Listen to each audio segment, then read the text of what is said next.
Mary Lou McDonald. Taoiseach, in recent days there has been a considerable level of controversy surrounding the recent decision of the naval services to dock 2 vessels because of the continuing recruitment and retention crisis in the Defence Forces.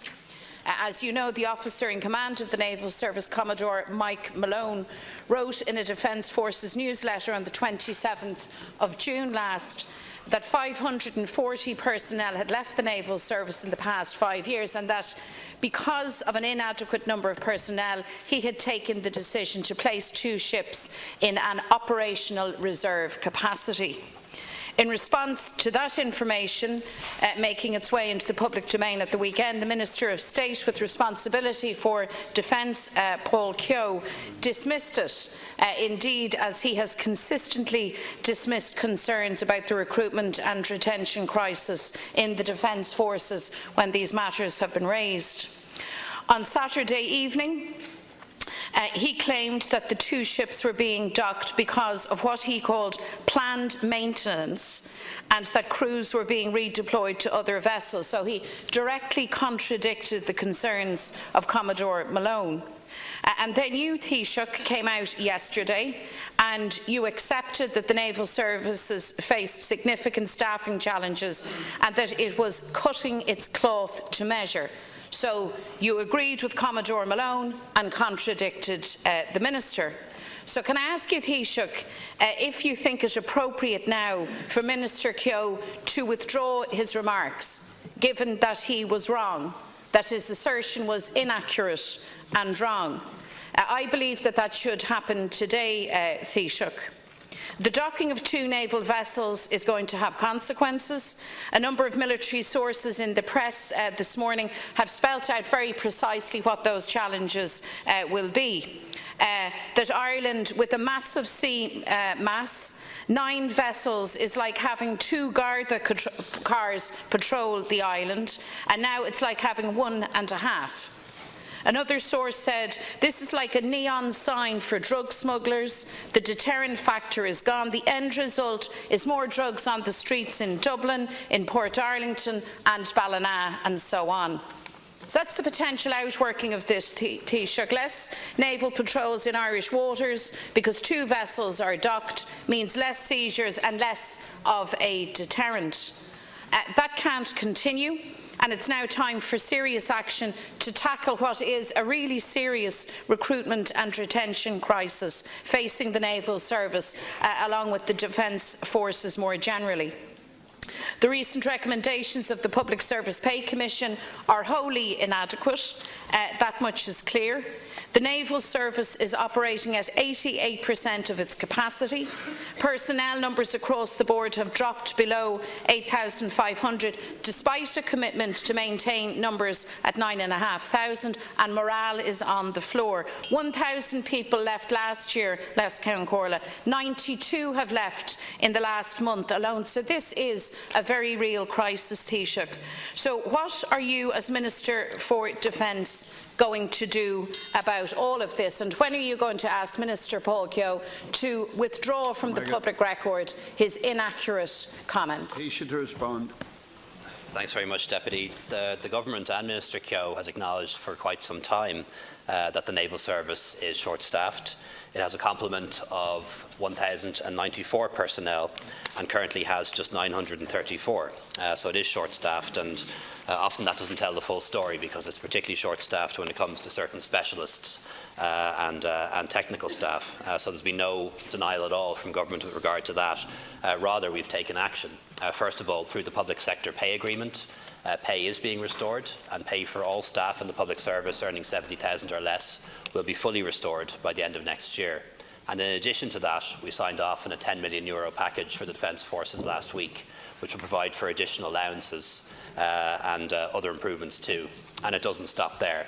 There's also going to be a review of tech pay, and that's particularly relevant because there are people with particular technical skills, engineers, artificers and others who are particularly sought after now in the private sector and can command very good salaries. We need to review their pay as well.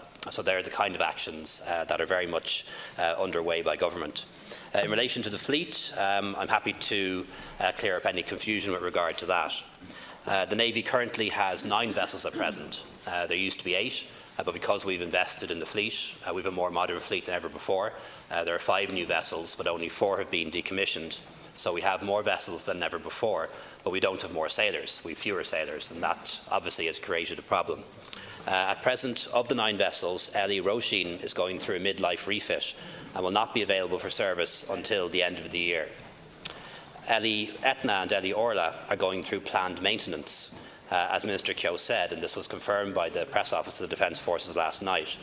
What's different is that their crews are now being redeployed to the other vessels to make sure that they're fully crewed and fully staffed.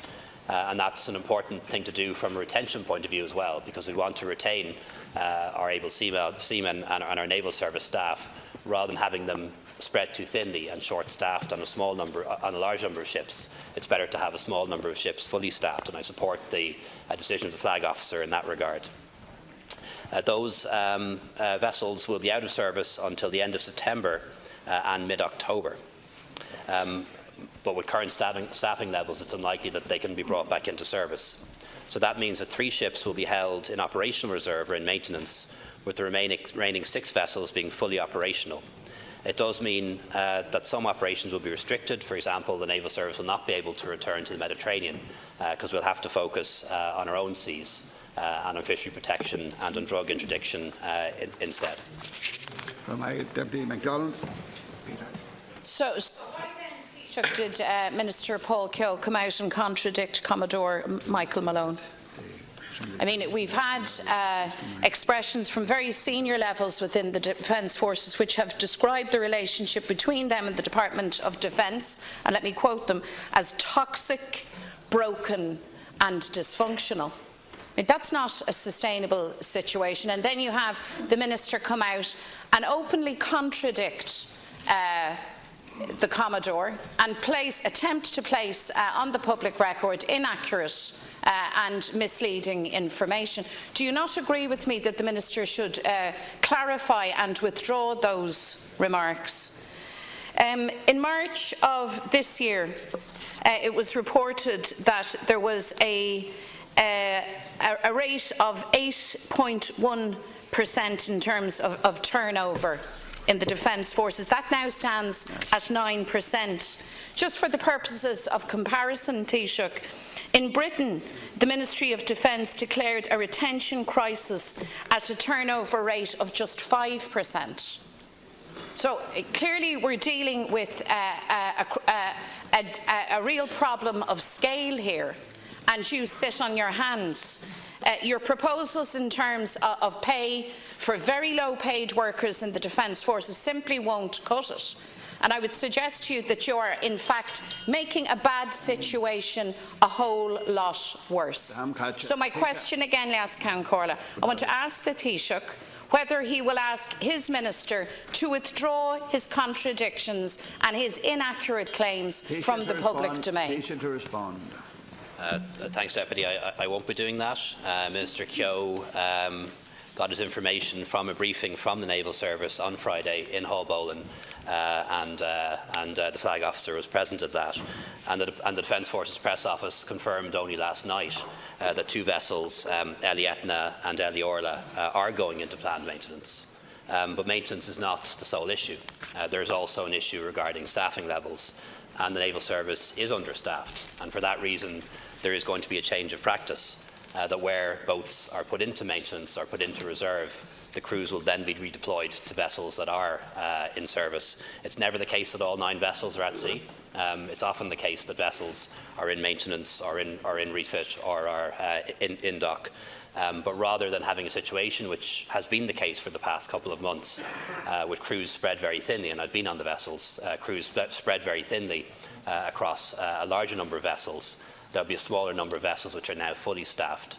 And that also, I think, makes sense from a retention point of view, because where you have staff that are stretched across a large number of vessels, it becomes much harder for them to do their job, and it'll help in retention, given that that practice won't end.